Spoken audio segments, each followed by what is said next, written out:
बहुत बहुत स्वागत है हमारे इस YouTube चैनल में जिसका नाम है प्रयास। और हमारी कोशिश है कि हम जितने भी स्टेट लेवल के आरओ एआरओ लेवल के एग्ज़ाम्स हैं और इलाहाबाद हाई कोर्ट के जो एग्ज़ाम्स हैं और पीसीएस लेवल का जो एग्ज़ाम है उसमें आपकी जो है स्ट्रैटेजी में आपकी जो भी तैयारी है उसमें स्ट्रैटेजी बताएं और आपको जो है अच्छी तैयारी करवा पाएँ। तो दोस्तों मैंने इस एग्ज़ाम को इलाहाबाद हाई कोर्ट को इस बार पहली बार दिया और मेरे इस बार जो थे इसमें 163 मार्क्स थे। दोस्तों मैं आपको बताना चाहूँगा मैं प्रोफेशन से एक आईटी प्रोफेशनल हूँ और मेरे पास इतना समय नहीं था कि मैं जो है इस एग्ज़ाम की तैयारी कर पाऊँ। मेरे दोस्त के वजह से मुझे इस एग्ज़ाम के बारे में पता चला और मैंने 40 से 50 दिन में शायद लगभग तैयारी करी होगी और मैं इसके अंदर 163 मार्क्स ला पाया। जब एग्ज़ाम दे के मैं आया तो मुझे लगा कि मैंने कुछ बहुत ही छोटी छोटी गलतियां कर दी जिनको अगर मैं ना करता तो मैं जो है 175 मार्क्स तक ला सकता था। इसीलिए मैंने ये स्ट्रैटेजी आप सबके लिए बनाई है ताकि आप इस स्ट्रैटेजी को समझें, क्योंकि बहुत सारे यूट्यूब चैनल हैं और बहुत सारी गलत इन्फॉर्मेशन देते रहते हैं और गलत तरीके से आपको पढ़ाते हैं। परंतु एग्ज़ाम क्रैक करने की दोस्तों एक स्ट्रैटेजी है, एक तैयारी करने का एक तरीका होता है। अगर मैं आज वही आपके साथ शेयर करूंगा, आप बस इस वीडियो के साथ बने रहें और अगर आपको अच्छा लगे तो कृपया लाइक करें और प्लीज़ कमेंट करें। ठीक है दोस्तों, तो आगे इस वीडियो को शुरू करते हैं। पर एक और सूचना वो ये है कि हमारा एक इसी तरीका का वीडियो मैंने स्टडी अभी 5-6 दिन पहले ही डाला था, परंतु उस अकाउंट का पासवर्ड मेरे से खो गया किसी वजह से, क्योंकि मैंने नया अकाउंट बनाया था और मैं भूल गया उसको लिखना। तो अब से हम जो है इसी चैनल पे कंटिन्यू करेंगे, सो आप लोग इसी पे ही बने रहिए और यहाँ पे सब्सक्राइब करिएगा। तो आइए शुरू करते हैं दोस्तों। तो सबसे पहले जो चीज़ है वो ये है कि 2019 का जो इलाहाबाद हाई कोर्ट का आरओ का एग्ज़ाम था उससे हमने क्या सीखा। तो चाहे आपने एग्ज़ाम दिया हो चाहे आपने ना भी दिया हो, आप 2019 के जितने भी आपको पेपर कहीं से मिले या मैं कोशिश करूँगा कि यहाँ पे अपलोड कर दूँ, और 2016 का या 2017-18 जब भी पेपर हुआ प्रीवियस ईयर्स का, आप उन प्रीवियस पेपर्स को लीजिए और एक आप एनालिसिस करिए। तो मैं आप पहले बताऊंगा कि आपको एनालिसिस कैसे करनी है। तो सबसे पहली चीज़ है कि आप ये देखिए सबसे ज़्यादा वेटेज किस पोर्शन का था। जैसे कि इस साल में इंग्लिश में 50 क्वेश्चन पूछे गए, हिस्ट्री था और फिर करंट अफेयर जो हम रोज़ पढ़ते हैं, कंप्यूटर्स के क्वेश्चन थे और रीजनिंग के, जो कि मैथ्स और छोटे मोटा है ना आता नहीं है, दिमाग के क्वेश्चन जो होते हैं मेंटल एबिलिटी वाले, वैसे क्वेश्चन जो थे। तो इन सारे क्वेश्चंस को और इन सारे पोर्शंस को आपको समय देना है। ठीक है दोस्तों, दूसरी चीज़ अगर कोई वीक पॉइंट है तो उसको भी आपको समय देना है, मैं अभी आगे उसको डिस्कस करूंगा। फिर एक था गेम चेंजर्स। गेम चेंजर्स देखिए दोस्तों, वो एरियाज होते हैं जिसमें आपको गलती नहीं करनी है। मतलब आपने अगर गलती करी तो आप जो है पीछे हो जाएंगे सबसे। तो इसलिए जो है, जैसे इसमें कंप्यूटर्स है, इंग्लिश है, रीजनिंग, एप्टीट्यूड और हिंदी। क्यों मैं बोल रहा हूँ ऐसा, क्योंकि जब मैं एग्जाम दे के आया तो मैंने देखा मेरे बहुत सारे दोस्तों ने इन्हीं सब में जो था कोई गलती नहीं करी थी और उन सब का भी ये जो पोर्शन था सही था, है ना दोस्तों। तो इनमें आपको बिल्कुल भी गलती नहीं करनी है, ध्यान रखिएगा। तो हम अपने चैनल के माध्यम से आपको इन पोर्शंस में बहुत सारा इनपुट देंगे और बिल्कुल एग्जाम ओरिएंटेड पढ़ाऊंगा, क्योंकि मैं नहीं चाहता आपका समय खराब हो और मेरे पास भी इतना समय नहीं है कि मैं जो है आपको इधर उधर की व्यर्थ की चीज़ें पढ़ा के और जो है अपना वीडियो लंबा करूँ और आपका भी समय खराब करूँ और अपना भी समय खराब करूँ। फिर तीसरी चीज़ थी कि आप क्या नहीं छोड़ सकते, है ना। तो जैसे कि हिंदी का था, और एक आपका होता है, हिंदी लोग सोचते हैं बहुत लाइटली लेते हैं और जो है उसको सोचते हैं कि अरे हमें तो आती है, थोड़ा बहुत देख लेंगे एग्जाम के 10-15 दिन। नहीं दोस्तों, ऐसा मत करिए। हिंदी इस बार तो सिर्फ और सिर्फ 14 क्वेश्चन थे, 14 क्वेश्चन थे। पर इंग्लिश सॉरी हिंदी में जो थे इस बार 14 क्वेश्चन थे, परंतु हिंदी में जो है आपके क्वेश्चंस बढ़ भी सकते हैं, इसलिए आप हिंदी को जो है बहुत अच्छे से पढ़िए। इवन जो इस बार का जो आपका विधान परिषद का पेपर था उसमें 50 क्वेश्चन आए थे हिंदी के। तो अगर आप हिंदी की अच्छी तैयारी करके चलते हैं, और हम चैनल के माध्यम से भी आपको कराएंगे, अगर आप करके चलते हैं तो आप ये समझ लीजिए आपका बहुत अच्छा चांस है कि आपका सिलेक्शन आने वाले साल में हो जाएगा। तो आप हिंदी को मत छोड़िए। फिर करंट अफेयर्स में जनरली क्या करते हैं हम लोग, कुंजी उठा लेते हैं या कोई जो है कहीं से गाइड उठा लेते हैं, ऐसा मत करिए।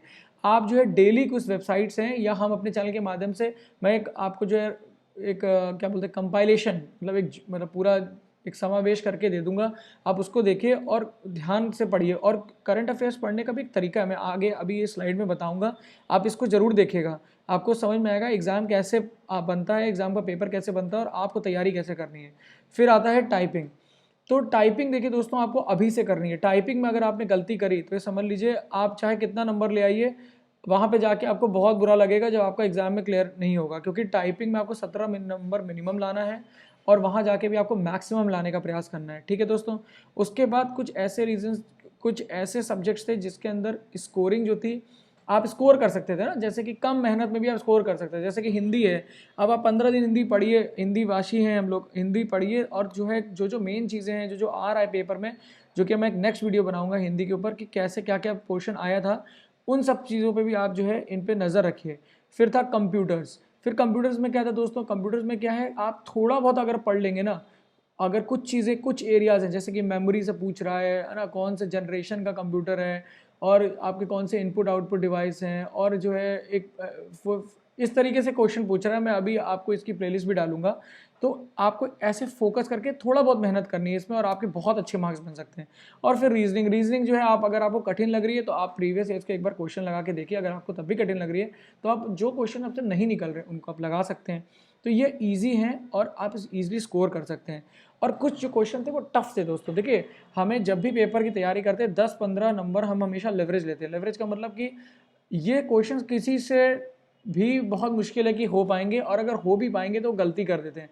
तो आप जो है इतना परेशान मत होइएगा कि आपको 200 में 200 क्वेश्चन करने हैं, है ना। अगर आप अच्छा 170 से 180 85 तक मैक्सिमम ले आते हैं तो समझ लीजिए बहुत चांसेस है कि आपका इस बार पक्का इलाहाबाद हाई कोर्ट आरओ में हो जाएगा। तो अब आगे अभी अब देखते रहिए कि मैं और क्या क्या आपको बताता हूँ, और बने रहिए। तो फिर कैसे इस एग्जाम को अप्रोच करें और कैसे 170 मार्क्स लाएं। तो पहले आपने एनालिसिस कर लिया, आपके दिमाग में सारी चीज़ आ गई, ठीक है, कहाँ पे क्या चीज़ है, ये बात समझ में आ गई आपको। अब देखिए, आप जो पढ़ रहे हैं उसका एग्जाम में आने का चांस क्या है, 1/करोड़ों में। क्यों? क्योंकि पता नहीं एग्जामिनर क्या पूछेगा, एग्जामिनर का माइंडसेट तो आपको पता नहीं। तो एग्जामिनर का माइंडसेट कैसे पता चलेगा, जब आप प्रीवियस ईयर्स के क्वेश्चंस देखेंगे। तो PYQ मतलब प्रीवियस ईयर्स क्वेश्चन, जो पिछले सालों में आए हैं। तो अभी मैंने आपको बनाया एनालाइज करना है, ठीक है। फिर आइडेंटिफाई कर लिया आपने कौन कौन से एरिया से कितने कितने क्वेश्चन आए। फिर आपको क्या करना है, आपको डिफिकल्टी लेवल देखना है उसका, आपको खुद से एनालाइज करना है, ये खुद का आपका करना है आपको, कि उस सारी चीज़ों में आपके हिसाब से कितना कठिन था और आपको कितनी तैयारी करनी है, ठीक है दोस्तों। इस तरीके से आपको करना है। फिर सोर्सेज, आपके पास सही सोर्स होना चाहिए, पढ़ना क्या है और कितना पढ़ना है ये आपको पता होना चाहिए। तो अपने चैनल के माध्यम से बताते रहेंगे, आप लोग कमेंट में नीचे लिखिए कि आपको कहाँ प्रॉब्लम आ रही है, फिर जो है मैं और अच्छे से वीडियो एक्सप्लेन करके बना सकता हूँ। तीसरी चीज़ है नोट्स, आपके पास नोट्स होने चाहिए। हम अपने चैनल के माध्यम से भी आपको PDFs देंगे बहुत सारी, परंतु आपके पास खुद के नोट्स भी अगर आप बना पाएँ, समय हो तो बनाएं। उससे क्या होता है, दिमाग में भी चीज़ें बैठती हैं, और दूसरी चीज़ होता है एग्जामिनेशन में जो है आपको चीज़ें याद रहती हैं।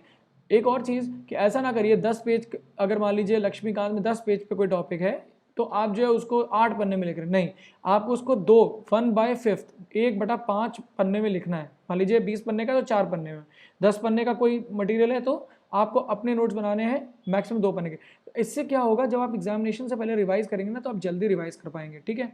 फिर रिवीजन कैसे करना है, जो आपने आज पढ़ा है दोस्तों, इस बात को बहुत ध्यान से सुनिएगा, जो क्योंकि यहीं पे गलती करते हैं जिनका होता है, जिनका नहीं होता है। आपने जो पढ़ा है आज, आपको आज ही रात में उसको रिवाइज करना है। फिर आपने आज कर लिया, फिर कल पढ़ा, कल वाला कर लिया, फिर क्या करना है, संडे खाली रखना है। संडे में आपको क्या करना है, जो भी आपने 6 दिन या 5 दिन पढ़ा वो आपको जो है पूरा रिवाइज कर लेना है, ठीक है। जो कुछ भी आपने पढ़ा ये आपको संडे को करना ही करना है। फिर आप कुछ एक्स्ट्रा पढ़ना चाहे पढ़ सकते हैं संडे को। और आखिरी चीज़ है, एग्जाम से पहले 5-6 या 10 दिन पहले आप ये आपने रिवीजन कर रखे हैं ऑलरेडी 2 बार, तो फिर जब आप एग्जाम के पहले करेंगे तो आपके दिमाग में वो सारी चीज़ें बैठ जाएंगी। और टेस्ट और MCQ हम अपने चैनल के माध्यम से आपको बहुत सारे टेस्ट कराएंगे, आप परेशान मत होइए, परंतु आप जो है वही टेस्ट लगाइए। परंतु अगर आपके मार्क्स नहीं आ रहे हैं तो ज़्यादा परेशान होने की जरूरत नहीं, क्योंकि जो मैंने स्ट्रैटेजी बताई ना आपको, एग्जामिनेशन उस पर आएगा। अब बाहर की बहुत सारे बाबूलाल कोचिंग खुली हुई हैं जिनमें और बहुत सारे चैनल चल रहे हैं XYZ, परंतु आप वो अपने हिसाब से बना रहे हैं। पर हमें क्या है, एग्जाम ओरिएंटेड पढ़ना है दोस्तों, आप इस बात को समझिए। हम क्या करते हैं, MCQs लगाते हैं, टेस्ट सीरीज लगाते हैं, डिमोरलाइज हो जाते हैं, एग्जाम में भी परफॉर्मेंस खराब कर देते हैं। परंतु अगर आप एग्जाम ओरिएंटेड पढ़ेंगे, अगर आप जो मैंने आपको बता रहा हूँ स्ट्रेटजी ना, आप ऐसे पढ़ ले गए, मैं आपको गारंटी दे सकता हूँ आपका पक्का जो है इलाहाबाद हाई कोर्ट में बहुत अच्छे नंबर से फेज़ 1 तो निकल जाएगा। बाकी टाइपिंग तो आपको खुद मेहनत करनी पड़ेगी, पर तब भी मैं आपको बताऊंगा टाइपिंग में आप कैसे अच्छा कर सकते हैं। मैं 15 की स्पीड से 30 की स्पीड पे ले आया, आप सोचिए, बिना मेरे को बहुत ख़राब स्पीड थी, अभी मैं वो भी शेयर करूँगा आपसे। तो माइंडसेट, और सबसे आखिरी चीज़ है माइंडसेट। माइंडसेट देखिए बहुत ज़रूरी है कि कॉन्फिडेंस आपके अंदर होना चाहिए कि मैं इस एग्ज़ाम को निकाल सकता हूँ, बहुत सारे लोग निकाल रहे हैं और मैं भी निकाल सकता हूँ, ठीक है। और वो कैसे आएगा, दो चीज़ों से आएगा दोस्तों। एक, आपके पास अच्छी स्ट्रैटेजी होनी चाहिए, आप गाइडेंस होना चाहिए, और दूसरी चीज़ है कि आप अपना 100% एफर्ट दीजिए यहाँ पर। जब आप 100% एफर्ट यहाँ देंगे ना घर पे, तब आपका अपने आप रिजल्ट निकलेगा एग्जाम में, ठीक है दोस्तों। यहाँ तक आपको समझ में आ गया। अगर आपको फिर से देखना, आप इसको वीडियो को फिर से देखिए, क्योंकि बहुत सारे पॉइंट्स मैंने बताए हैं। मैं आपको बता रहा हूँ, एक माइंडसेट का ही गेम है पूरा एग्जाम क्लियर करने का। अगर आप ये पकड़ गए तो आपका एग्जाम निकल जाएगा 1 साल के अंदर, ये मेरी गारंटी आपसे मैं बता रहा हूँ। फिर आइए, how we will do on this channel, हम इन चैनल पे कैसे करेंगे। देखिए मैं आपको थोड़ा एग्जाम्पल दिखाता हूँ कि प्रीवियस ईयर्स क्वेश्चन से हम इस चैनल पे कैसे क्या क्या डालेंगे। देखिए ये एक क्वेश्चन आया था जो डेट पर था, ठीक है ना, डेट से पूछा हुआ क्वेश्चन। तो मैंने क्या करा, जब मैंने प्रीवियस ईयर्स क्वेश्चंस को देखा तो मैंने कहा नहीं, मुझे डेट पे कुछ ना कुछ तैयारी करके जाना चाहिए। तो मैं क्वेश्चन को तैयार करके गया था। अब सही है गलत है इस पर मत जाइए, ये मेरा पेपर नहीं है वैसे भी। और एक और देखिए, ये भी डेट से क्वेश्चन था और थीम बेस्ड क्वेश्चन था, तो आपको डेट भी पढ़नी है, थीम भी पढ़नी है, ठीक है दोस्तों। उसके बाद ये वाला देखिए, एक और जो था ट्रैफिकिंग के ऊपर ये पूछा गया था, वर्ल्ड डे अगेंस्ट ट्रैफिकिंग कब बनाया जाता है। तो ये भी एक डेट बेस्ड क्वेश्चन था, आंसर में भी रॉन्ग। तो ये बात ध्यान रखिए। तो आपको क्या करना है, डेट बेस्ड क्वेश्चंस पढ़ने हैं। इसी तरीके से हम आपके ऊपर लिए वीडियोस डालेंगे, आप सब्सक्राइब करें, बेल आइकन दबाएं, क्योंकि आपको वीडियोस तुरंत मिल जाएंगे ना, आप अपनी तैयारी को बिल्कुल सही रूप से चला सकते हैं। फिर क्या है, आप देखिए ये 109 क्वेश्चन जो आया है, 109 क्वेश्चन, इसमें देखिए कुछ भी जो लंबा है, चौड़ा है, ऊंचा है, पहला है, आखिरी है, और जो है फर्स्ट है ना, इस तरीके फर्स्टली है, लास्टली है, उस तरह के क्वेश्चन जो है आएंगे दोस्तों, ठीक है।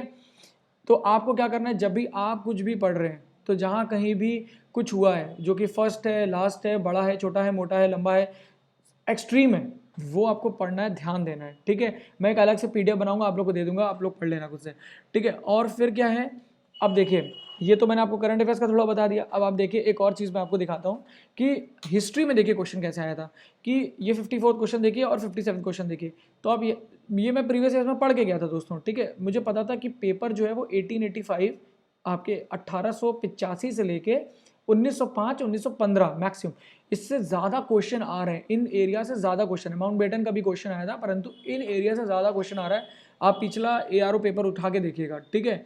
और अगर आप यूपी के एआरओ का पेपर देखेंगे और विधान परिषद का पेपर जो इस बार आया है उसको भी देखेंगे, तो आप देखिएगा यहाँ से बहुत क्वेश्चन आ रहा है। तो आप इस पोर्शन को पढ़िए, और मैं अपने कोर्स में भी और अपने जो वीडियोस डालूंगा इसमें जो है आप लोग को एक पोर्शन बहुत अच्छे से पढ़ाऊंगा, एक क्वेश्चन भी गलत नहीं होगा आपका, ये गारंटी जो है हम ले सकते हैं। और जो है तो ये हमारा चैनल है बेसिकली प्रयास। तो आप लोगों से जो मैंने आपको स्ट्रैटेजी बताई दोस्तों, उस पर आप थोड़ा सा एक बार आप फिर से सुन लें तो ज़्यादा अच्छा है, और आप इस स्ट्रैटेजी को फॉलो करने का प्रयास करें, ठीक है। इसलिए हमने नाम क्या रखा, प्रयास।